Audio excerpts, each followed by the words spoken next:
പരിശുദ്ധമാക്കപ്പെടുന്ന ദീനുൽ ഇസ്ലാമിൽ ഹലാല്, ഹറാമ്, സുന്നത്ത് എന്നിങ്ങനെ തുടങ്ങിയിരിക്കുന്ന ഇസ്ലാമിൻ്റെ 5 വിധികൾ. ആ വിധികൾ യഥാർത്ഥത്തിൽ സ്വന്തമായി ഇവിടെ ഉണ്ടായതല്ല. മുജ്തഹിദീങ്ങളായ ആളുകൾ പരിശുദ്ധമാക്കപ്പെടുന്ന ഖുർആനും തിരുസുന്നത്തും ഇജ്മാവും ഖിയാസും നോക്കിക്കൊണ്ട് കണ്ടുപിടിച്ചവരാണ്. അങ്ങനെയുള്ളതായ മുജ്തഹിദീങ്ങൾക്ക് ചില പ്രധാനപ്പെട്ട യോഗ്യതകൾ ഉണ്ട്. ഒരാളെ ഇജ്തിഹാദ് ചെയ്യാൻ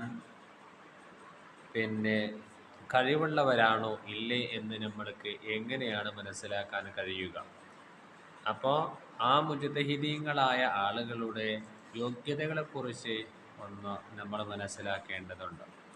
അവർ ഖുർആനും തഫ്സീറും നന്നായി ആഴത്തിൽ മനസ്സിലാക്കുകയും ഹദീസിൻ്റെ നിദാന ശാസ്ത്രങ്ങളെല്ലാം നല്ല രീതിയിൽ മനസ്സിലാക്കുകയും അതുപോലെ തന്നെ ഖിയാസും അതിൻ്റെ ഇനങ്ങളെല്ലാം നല്ല വൃത്തിയിൽ മനസ്സിലാക്കുകയും ചെയ്തവരാണ്.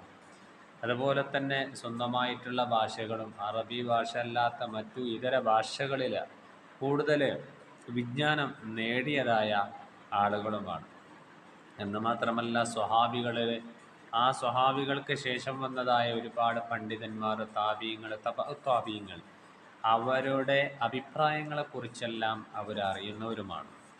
അതുപോലെ തന്നെ ഹദീസ്, അത് നിവേദക ശക്തി അതുപോലെ തന്നെ അല്ലെങ്കിൽ ബലഹീനതയുണ്ടോ എന്നിങ്ങനെ തുടങ്ങിയിരിക്കുന്ന ഹദീസ് പരമായിട്ടുള്ളതായ വിവരങ്ങളും നല്ല രീതിയിൽ അറിയാൻ കഴിവുള്ള ആളുകളാണ് മുജ്തഹിദീങ്ങളായ ആളുകൾ.